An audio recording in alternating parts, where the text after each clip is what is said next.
So Mill's utilitarianism is sort of the foundation and the background to this chapter on liberty, where he's defending free speech.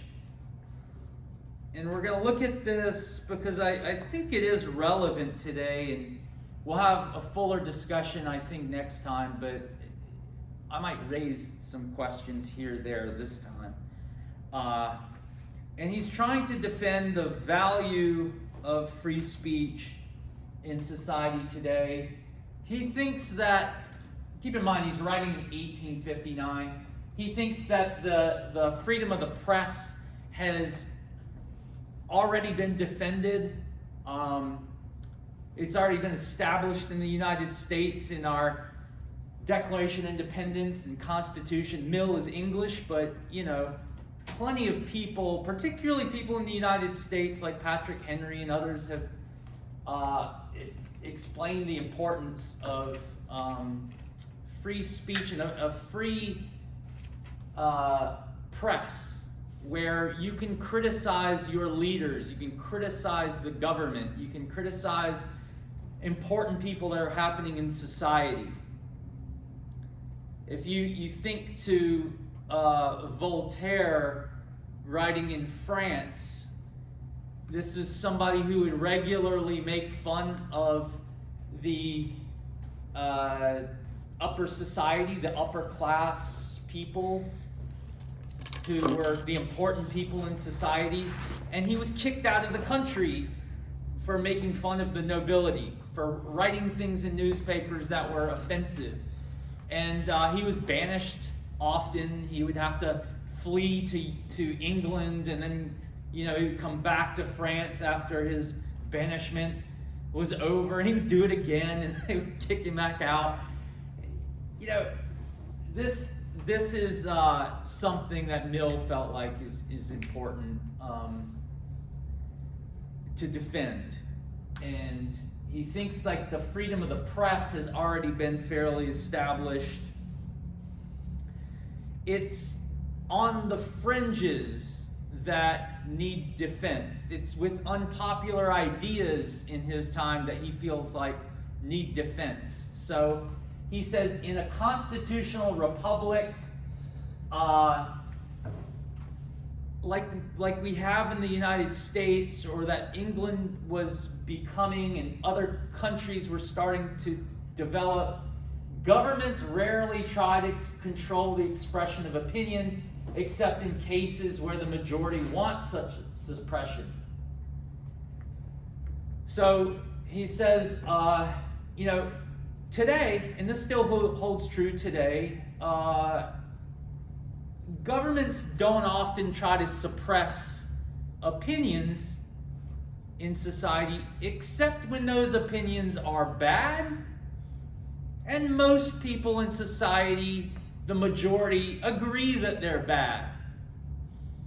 So it's only the minority, the dangerous ideas, the wicked ideas, the unpopular opinions, the crazy people that should be prevented from speaking, should be censored.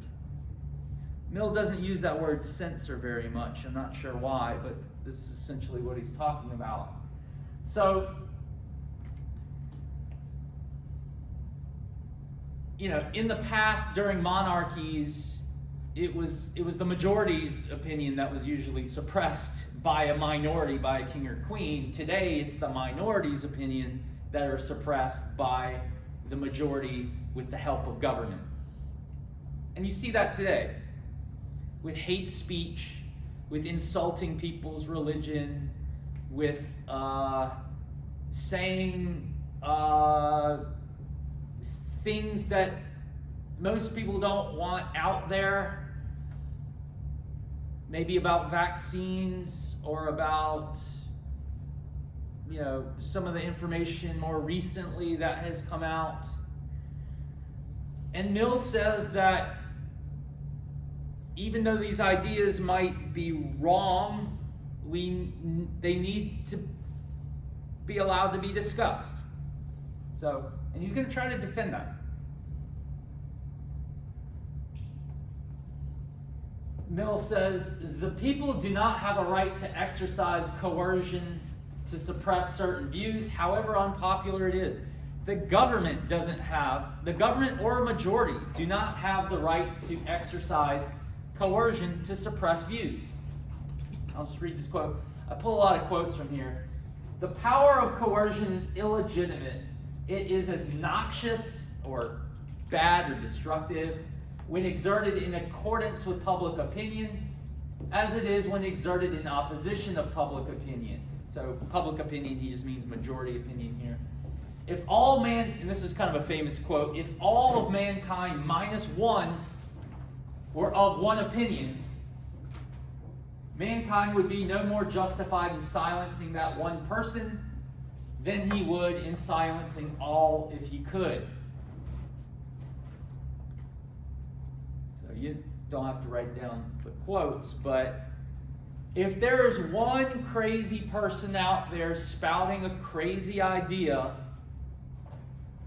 that the majority thinks is just completely outlandish and even dangerous, we're not justified. It's not justified in silencing him coercively, right? And I think it's important to get clear on what that is. And I think next week an article we'll read tries to get clear on that. What is coercion with speech and what is censorship with speech, right? Just let's say there is someone with a crazy opinion, one of these street preachers that says the world is ending or something like this, right? Silence, it doesn't mean you have to allow that person onto your property and to say whatever he wants. It doesn't mean a newspaper has to publish his views, right? But if he publishes his views on a piece of paper and is handing them out in public, we shouldn't arrest him. He has the right to do that. He's in a public street. He's personally printed that off, and he's personally expressing his opinion. If he is, like some of these street preachers, just talking to people on the street, the same way Socrates might have done, there's no reason to arrest that person. Now, if he starts to get violent or he's under the influence or something, then I suppose he could. But this is Mill's position. So, why is it wrong to silence a crazy person, as I say, or why is it wrong to silence a minority? And Mill says he has two reasons. He says, which we'll elaborate on and get into. He says, if the opinion in question is right, so if this crazy person's view happens to be right, then we are robbed of the opportunity, in his words, of exchanging error for truth. So if this crazy minority or crazy person happens to be true, then we never get to hear the truth. If the person's wrong, then we lose the benefit of, quote, clearer perception in livelier impression of the truth that would come from its collision with error. I put this as his quote because I think it's interesting, but we'll get into and elaborate what he means by this. Mill, to foreshadow, thinks that wrong opinions need to be out there so that we can engage with these wrong opinions, so that we can, check our ideas from time to time. And so that these true ideas can be alive in our mind and be tested continually. So let's take the first one first, because that's how he approaches it. That if the opinion suppressed happens to be right, we lose this ability to exchange truth for error. And he says, the opinion of other people might be true.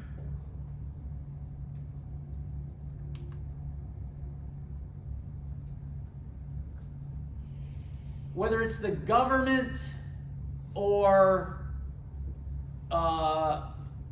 some religious establishment or some other institution, people who want to suppress false views aren't infallible. They can make mistakes. Galileo comes to mind, right? When the church in Italy essentially was the government, or had the backing of the government, Galileo said that what? Earth was round. The earth was round, and that the earth Heliocentric, yeah. moved around the sun, not the sun moved around the earth. The earth moves around the sun. And the church knocked on his door, said, you need to stop saying this. This goes against the biblical view that God created human beings and we are the center of everything, and everything revolves around human beings because that's the way God designed things. Let's stop saying this. And Galileo said, but it's true. I have my telescope. I can, point it to the sky. I can show you. And they said, no, it's wrong. And he didn't stop. And then they arrested him and they took all of his tools, his telescope and everything, and tried to silence him. And guess what? It turns out that it is true. So the church in this case was wrong. Many people can be wrong. There's all sorts of situations in the past where we've been wrong on things. And minorities have been right. Minority opinions have been right. He says that governments or authorities also, whether it's the church or some other authority, they have no authority to decide what's true for society and what's right for us. They have no authority to decide and no right to exclude every other person from the means of judging this. We are all independent human beings with an independent mind, and we need to have the right to hear these views out and evaluate them ourselves.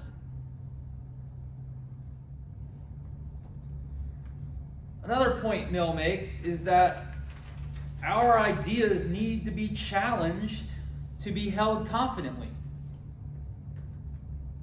You cannot hold an idea confidently if your ideas aren't challenged.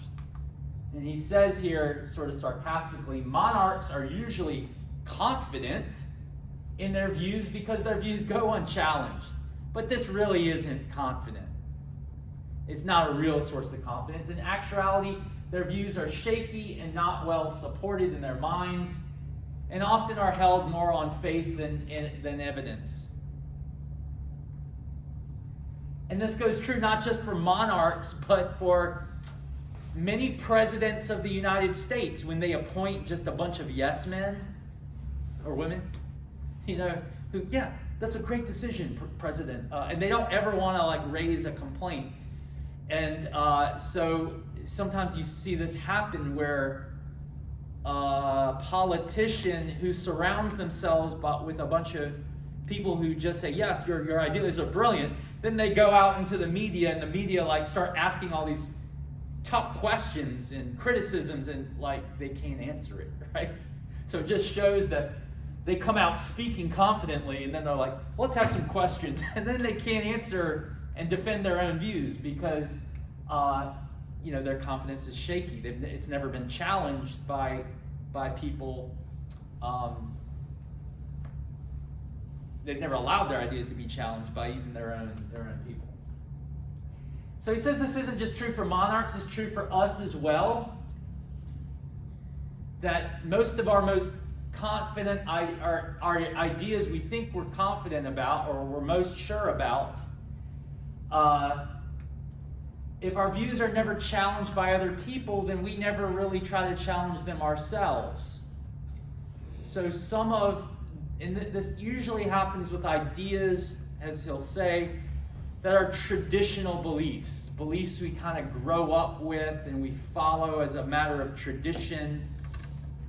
And And we don't bother to like really read another side.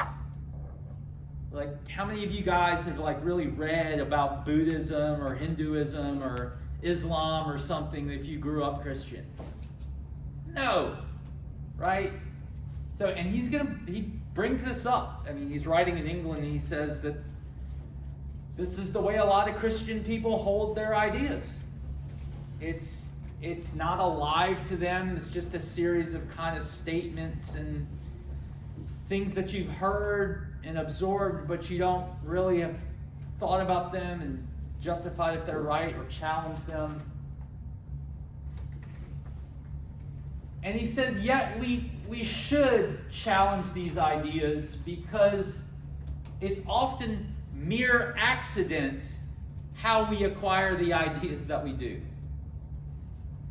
It's mere accident which society we're born into, and thus which beliefs we absorb and which we accept. So it's a mere accident which society we're born into, which family we happen to be born into, which governments we have to be born into, and these people are just fallible. And we often absorb our ideas from these sources, so we need to challenge even our most cherished or deeply held beliefs, he thinks. It's just another great quote. He says, every age has held many opinions that the subsequent age has deemed to be not only false, but absurd. The majority of eminent men of every past generation has held many opinions now known to be erroneous. You think about like religious dogma, views about other religions or other races or other people, scientific ideas about medicine, ideas about everything, right? I mean, the whole gay marriage issue. When Obama, and I always try to say this because so many young people don't realize this, when Obama and Clinton were running, 2008, they were both against gay marriage. Both of them. Why? Because it was politically expedient. Most people thought that. It took about about 2 or 3 years where the tide really turned, and then their opinions magically changed as well, right? So many people, and I don't know how realistic their opinions were. They probably were for gay marriage. They just didn't want to say so openly. That's probably the reality of it. But, it's every generation is in error about something, is what he says. And then usually, oftentimes, things change. And we look back 20, 30, 40, 50 years earlier, and we think that some of this stuff is just completely absurd. But the people who held them were very prominent people. So it's important to challenge our ideas and, reevaluate them and things like this.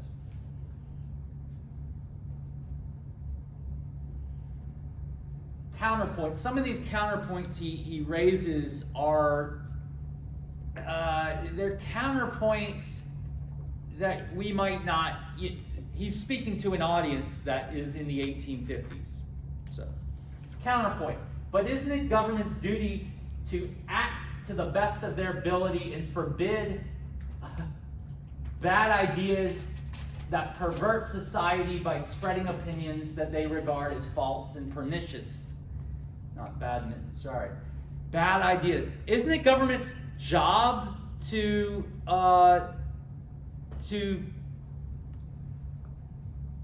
attack bad ideas that pervert society, he says? Like, if people are just spewing a bunch of hate, Nazi ideas, or ideas that the vaccines don't work, and they're harming society by preventing people from being vaccinated, isn't it the government's responsibility to step in and silence that? To stop that sort of nonsense from coming into existence?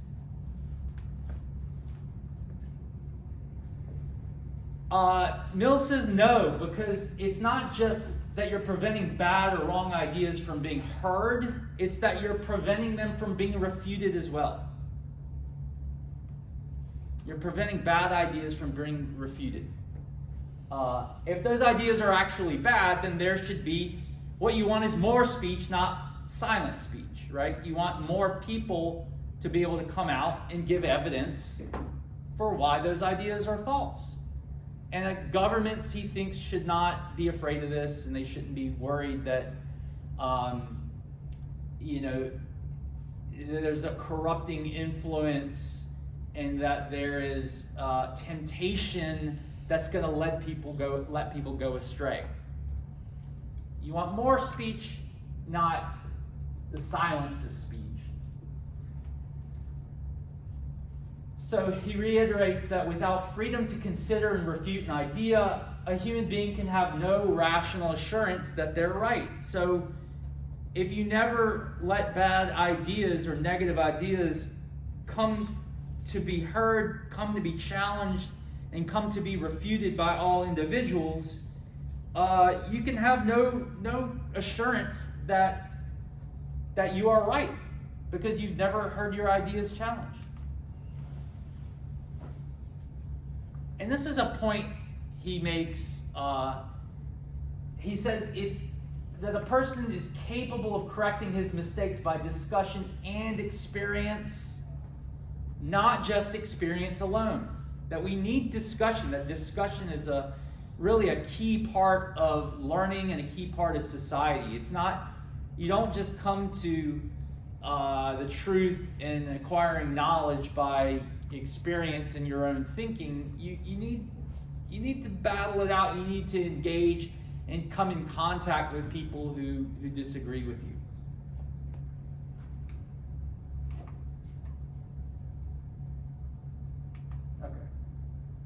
Okay. This is one of the best, I've put this quote in other courses in Blackboard, one of the best quotes or passages, I think, in philosophy. He says, consider what makes a person wise. It's that we keep our mind open to criticism, that you listen to all that can be said against you and improve from what is true and correct in what you are in error about, and that you seek out arguments of those of diverse opinions and study all the ways that can be looked at, that these ideas can be looked at by every variety of opinion. So when you talk about somebody who's wise, it's somebody who has an open mind, right? It's somebody who's not afraid to argue or doesn't get hostile when people have a different opinion. They listen to that opinion. They try to understand it. Then they try to, then they engage with that other person. They learn from it.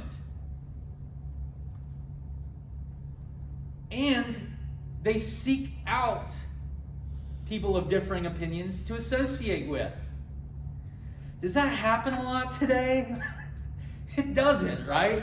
There's an interesting, I've long lost this, but about 10 years ago, I ran across this article when Amazon was more of like a book selling website. You know, today you can find anything on there. But when Amazon started out as being primarily about selling books, there was a reason for this that Jeff Bezos gave, but they compiled all the purchases that people had made. So I think, so if you bought a book by this one conservative author, you know, I don't know who it might be, Tucker Carlson or someone like that, right? Then almost always that same person and the people who bought the conservative books, the conservative authors' books, bought other conservative authors' books. And they made a whole diagram, right? And it was like this whole bubble that this person who bought this book bought all these other similar books by people who think the same. And the person who bought a liberal author's book bought other liberal authors all the same. And there were like 2 or 3 books in between that both sides happened to buy. But for the most part, people stayed in their own bubbles. And I think social media has even made this worse, right? Because now, when you scroll and stop, or if you click on certain news organizations or certain friends' ideas, and same for Instagram, you start to only see those people's views or those people's posts, right? And it starts to filter out all the other people's posts that you disagree with, and that can be scary because much of what Mill's talking about here is happening. That we never see our views challenged, and then this is what, this might be what you're going to say, this is what led to a lot of some of the elections, like Trump's election. No one saw that coming. Because everybody's in their own bubble, and they're like, oh yeah, everyone hates Trump. That's the people who hate Trump, because they only see the posts and news sources of the people who hate Trump. And the people who like Trump, like, oh yeah, he's going to win, because they only see the... Right? And then, so when you started to see all the polls are wrong in many of these elections because people don't get outside of their bubble. So that's an issue. And Mill is saying, we really need to try, at least, to allow this to happen in society. He never had any concept of social media. And he says, quote, no wise man ever acquired wisdom in any way but this, and the human intellect is not built to become wise in any other manner. And he goes on to say, even the most intolerant churches require that their holiest men listen to a devil's advocate of position. I guess that's where the term came from. And he says we can acquire wisdom, we have to have an open mind and seek out opinions we disagree with. And really, governments should not be in the business of censoring, he thinks, anyone's opinions so that they can allow their citizens to become wise. Now, does the truth always win out in society? He says not always. In fact, it's a pleasant falsehood. He said that we really have to make sure that government is not suppressing views and not censoring the population, because the truth can be suppressed. How much of that empirically is true today, it's hard to say. I think a lot of people today are trying to get around some of the main media channels that we are used to, and social media has helped a lot with this. Twitter, for example, like the Iranian Revolution is almost exclusively, attempted revolution is almost exclusively done through Twitter, although Twitter has its own problems as well, right? So many of the things Mill is saying are things that we constantly have to keep in mind and check in the different avenues of speech that exist. So he says history is full of examples of the truth being suppressed by persecution and censorship. Just recently in China, for example, you can look at this, but there is a discussion happening about a tennis star who accused some high-level government employee of the Chinese Communist Party of basically raping her.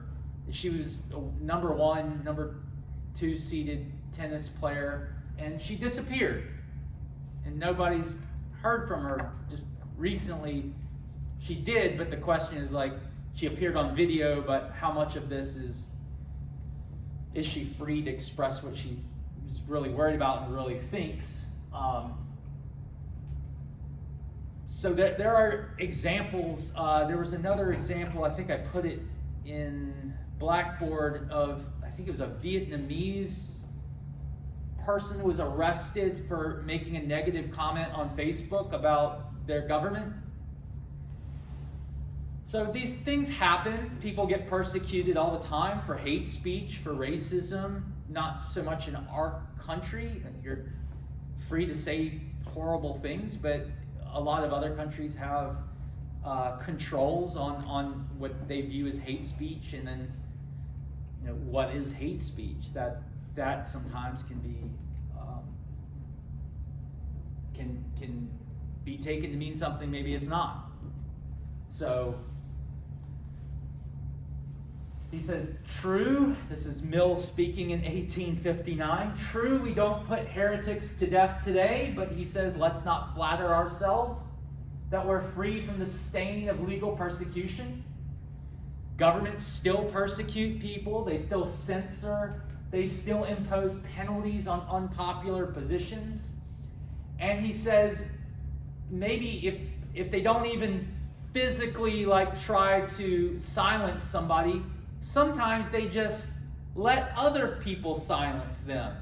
So he says they'll allow other people to be defamed, persecuted, or assaulted with impunity. So as an example, I don't know if any of this happens today. Imagine some people with an unpopular opinion were protesting on the side of the road. Maybe it's the Westboro Baptist Church. Maybe it's a group of neo-Nazis. Maybe it's a group of Republicans or Bernie Sanders supporters. And whatever government or police is in power at the time don't like that group, so they allow people to throw glass bottles and rocks at them, and they don't arrest the people who are throwing the glass bottles and rocks, right?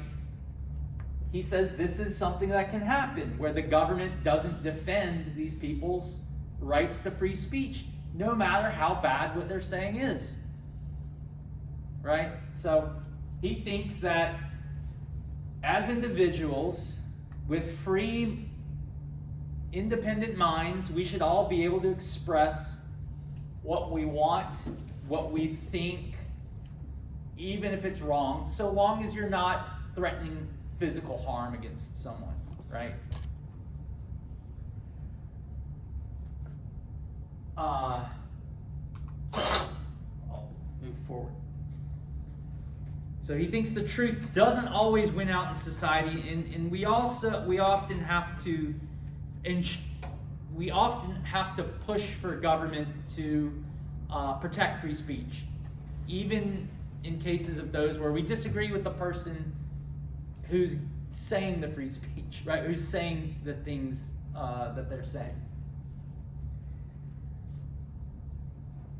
Moving to the second, so what we just covered, what Mill covers, and what we looked at in the reading, he kind of divides it into two sections. The first section is, what if the person, the minority who's saying this thing is right, and we're censoring them? Now he's looking at what if the person's wrong, and we're still censoring them? He thinks that's just as bad.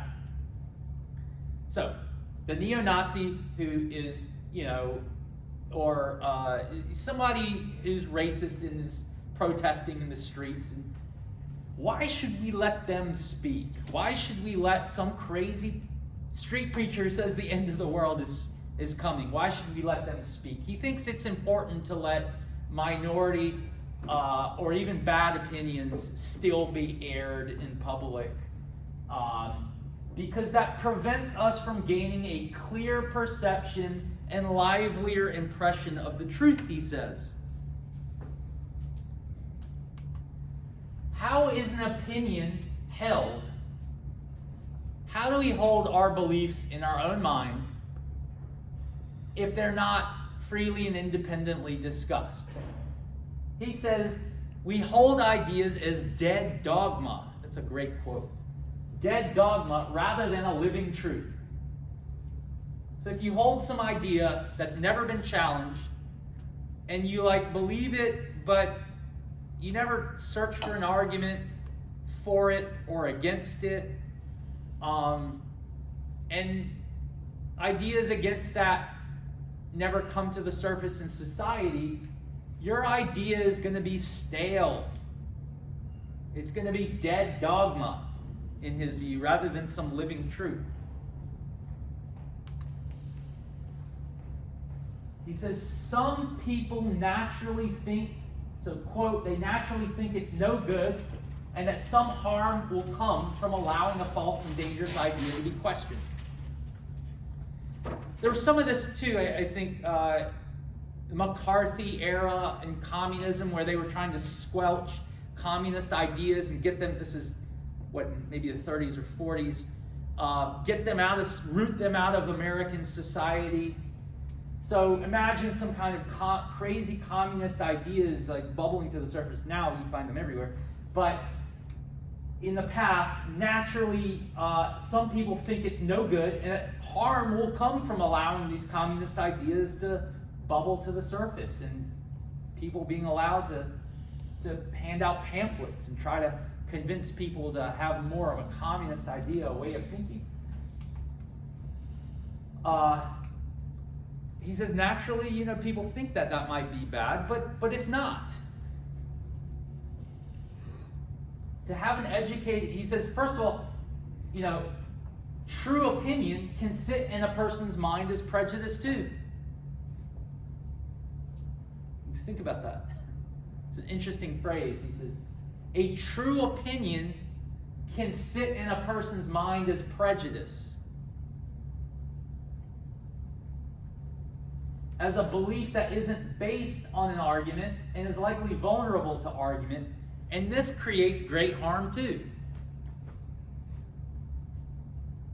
So if you allow your idea, your conviction that liberty and the Constitution and freedom is just right, that's just right, and you never bother to hear an idea about communism or any other social system other than the one, and you just praise the American system of government, then it's likely that your belief in liberty is prejudice. It has no basis or foundation. And really, it's just empty. It's dead dogma.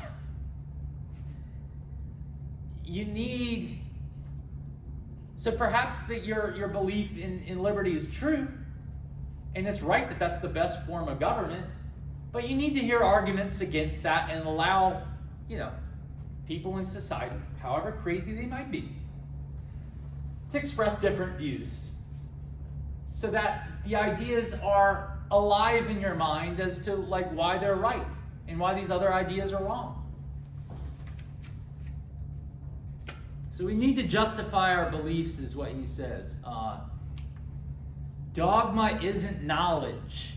Prejudice isn't knowledge.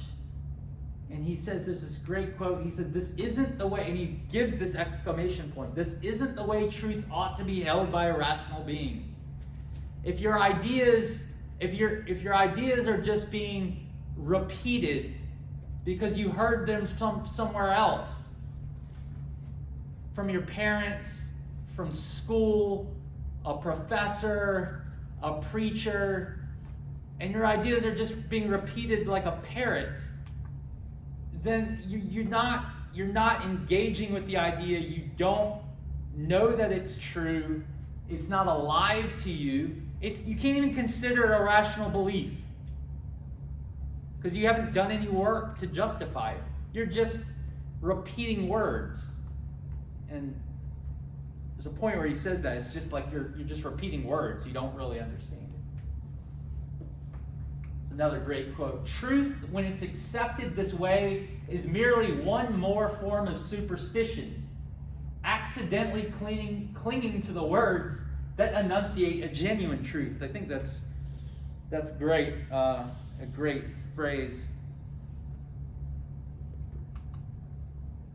And then he gives the example of Cicero, who I think he says is the second greatest orator. I don't know who he thinks is the first, but the Roman orator, philosopher Cicero, he said, always recommended studying your adversary's arguments as deeply as your own, if not more so. And he said that's what we all should try to do. To challenge your views and to try to acquire wisdom by looking at other viewpoints and other ways of viewing things. And as a personal note, one of the classes I profited from most in graduate school was a class on Marxism. I'm not a Marxist, but reading Marx, I felt like really solidified and helped me to understand what other people think and helped me clarify my own views, like a lot. And I really profited from that, and felt like it was a great class. And then sitting down to read Marx in his own words helped me to really articulate like what it is that I thought, and then why I thought his views were wrong. But a lot of people don't do that, right? A lot of people just sort of characterize those they disagree with as like boogeymen, as evil ideas, as bad ideas, and they just don't bother. A religious person rarely will read arguments that an atheist gives, right? Or politically one side, or just whatever it happens to be your views are. And he's saying it's important, and that Cicero has said this, and he says that he who only knows his side of the argument doesn't know much about it, if one is equally unable to refute the reasons on the opposite side. Worse, if he doesn't know what the other side's views even are, then he has no grounds for preferring either opinion. So the reason that's, if somebody doesn't know the arguments from the other side and doesn't even know what the other side's view is, their conclusions, much less their arguments, then you have no grounds for preferring your own ideas. You just accidentally hold them because you've absorbed them from your environment or something. And he says the rational position in such a case should be to suspend judgment. It shouldn't be to hold on to an idea that you've never heard anything against. It should be, I don't know what's true. And this goes for whether it's God or morality or politics or anything like that, he thinks. So there's a great passage in here also about teachers and schooling, which I felt like is important to include. He says, quote, "It isn't enough that one should hear arguments of opponents from his own teachers." You know, those arguments that are presented their way and immediately accompanied by some kind of refutation. Do you all get this in school sometimes, perhaps? Where where your professor might have an agenda, and they're like, want to inform you of this view, and they're like, oh yeah, there's this other view, but we don't really take that seriously. And then they immediately knock it down, or they distort those views. What's called a straw man argument. Mill says, that's not a way of learning something. That isn't a way to do justice to an opposing argument or bring them into real contact with your mind. You have to be able to hear them from people who actually believe them and defend them in earnest and do the very best for them.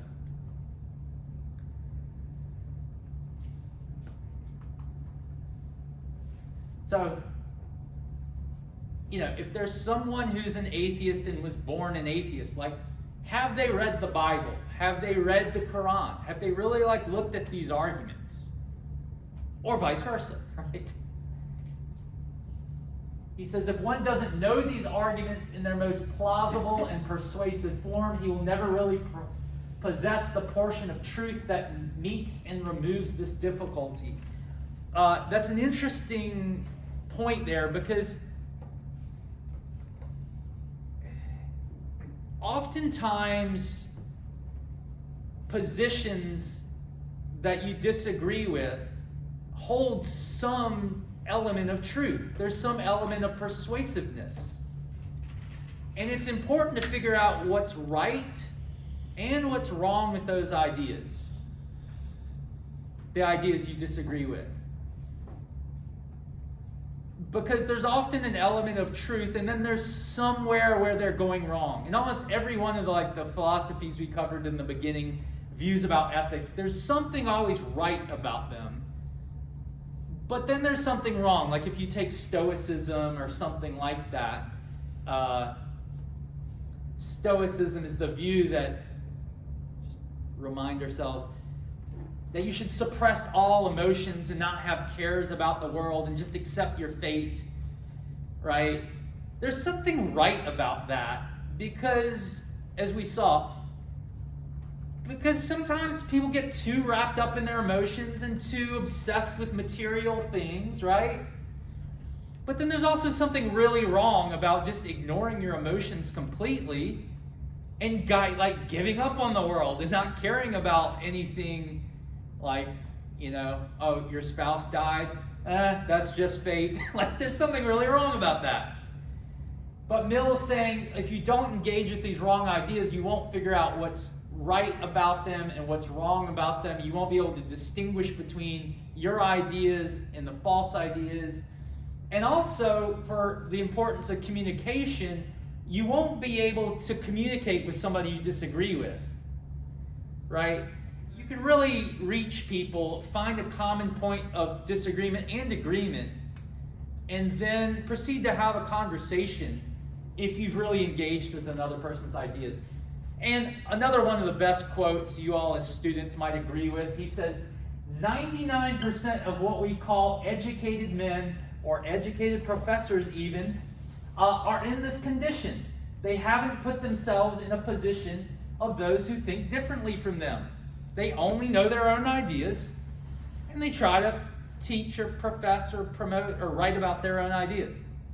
So Mill is attacking like most of the intellectuals or thinkers of his time. He's like, most people don't do that. So it's not just the average person. It's most of the intellectual people of his time, he thinks, have not really taken the time to like look into and think about other ways of viewing things.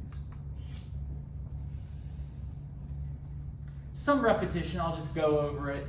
He raises this question, is there a need for mankind, or in other words, the average person? Is there a need for the average person to delve into these arguments of philosophers and theologians? Like, can't we just be confident that, somebody's doing that work and is giving the arguments for us? That person we like to watch on YouTube.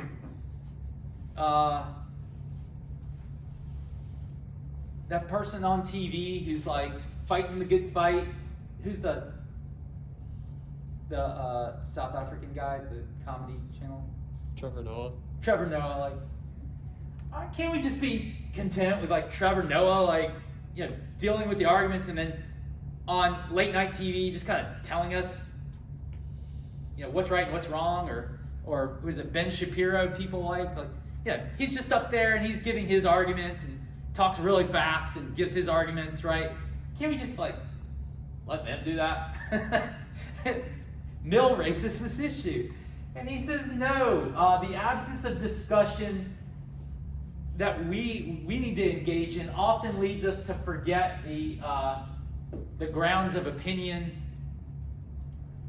If we just let other people sort of fight our battles for us, we'll often, just to repeat that phrase, the ideas won't be alive to you. So it's not that you have to do this every day or at Thanksgiving dinner, but you want to keep your ideas alive and in check from time to time. You don't want your belief system, he says, to be something you inherit from past people.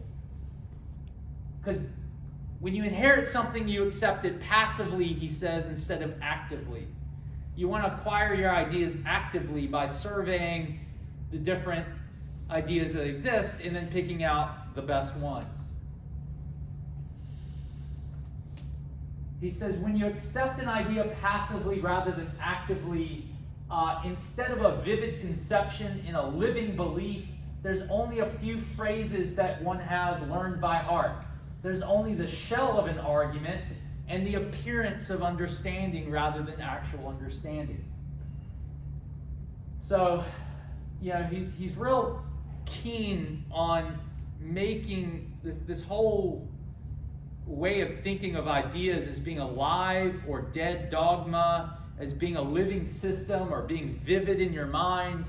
It's interesting, and he thinks that it's important that your foundation, your important beliefs are refreshed and put into check. Otherwise, you kind of lose them and they become memorized phrases, he says. And he has a criticism of Christianity. Now, Mill himself at least professes to be a Christian. He says he's a Christian.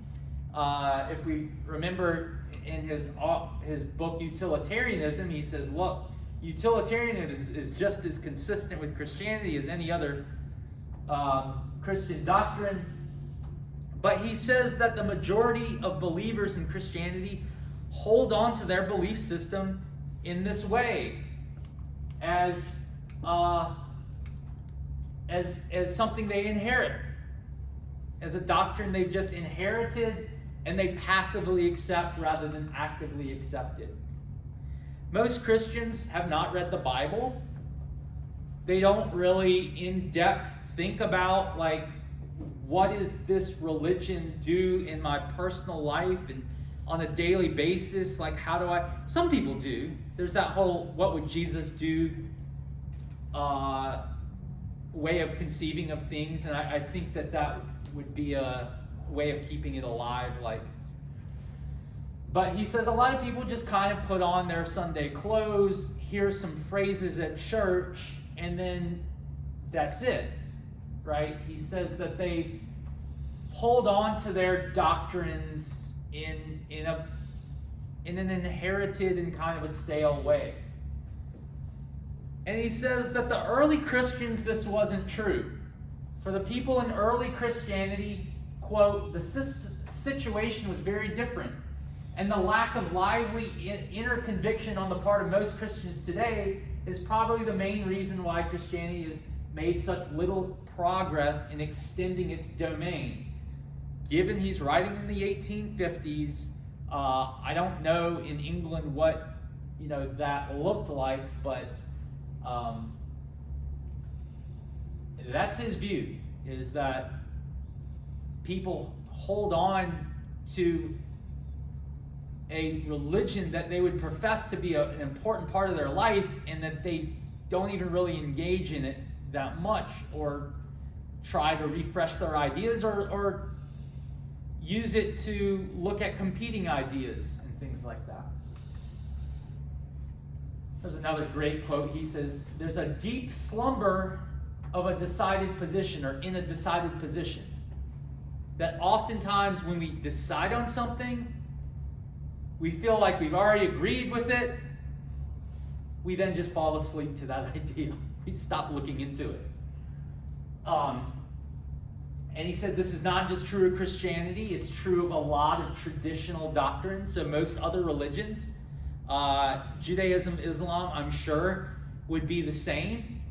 That many of the people who just sort of inherit this is a form of customs and a way of praying at night, and just sort of repeating and teaching your kids what your parents taught you.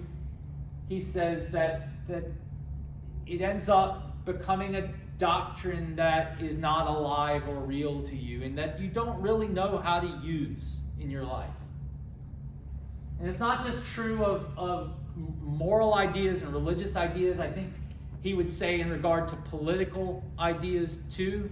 If you just inherit your republicanism or your democratism, that sounds weird, democratic ideas, or whatever it happens to be, it's not really alive to you. You don't know how to use it to evaluate new situations that come up and come into society. Political idea, it could be any kind of doctrine. And he says the fatal tendency to give up thinking about something when it's no longer doubtful, meaning you've already agreed to it, is the cause of half of our errors. So he thinks or concludes that we have to have robust, open discussion and disagreement in society, even about things that we think are obvious, and even with people we think are deeply mistaken or even crazy. It doesn't mean we have to provide a platform for them. A platform? Yeah. So, you don't have to invite some neo-Nazi to your house for dinner so that you can understand his view. No. You don't have to sponsor or support wicked ideas. How you do that on Facebook or some form of social media, I think, if somebody posts on your wall or whatever it happens to be, you can delete that comment if you think it's wrong. But, and there are different strategies and approaches to this, but the whole phenomena of like immediately blocking people you disagree with on Facebook, I think is problematic. I think Mill would think that's problematic. So some of this is really relevant, right? Again, you can think their ideas are wicked or wrong or destructive of society, but it doesn't mean that they should be banished from society, right? Because Mill thinks they might be right. Maybe they're not. But even if they are wrong, we have to allow their ideas to be aired so that more people can attack and criticize their ideas, and then that helps other people to see why they're wrong. In Mill's world, the only way you could get your ideas across is if you publish something in a newspaper or on a pamphlet, you paid for it yourself, and you went out into the street and handed it to people, right? The telephone wasn't even invented, much less social media and computers and the internet.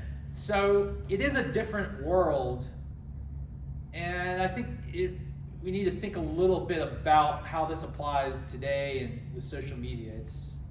It's not easy, but I think we can look at it, because a lot of what he's saying is true, that engaging with ideas you disagree with are important, but it doesn't mean you need to sponsor those ideas or support them or promote them or anything like that. It just means that they need to be allowed to exist.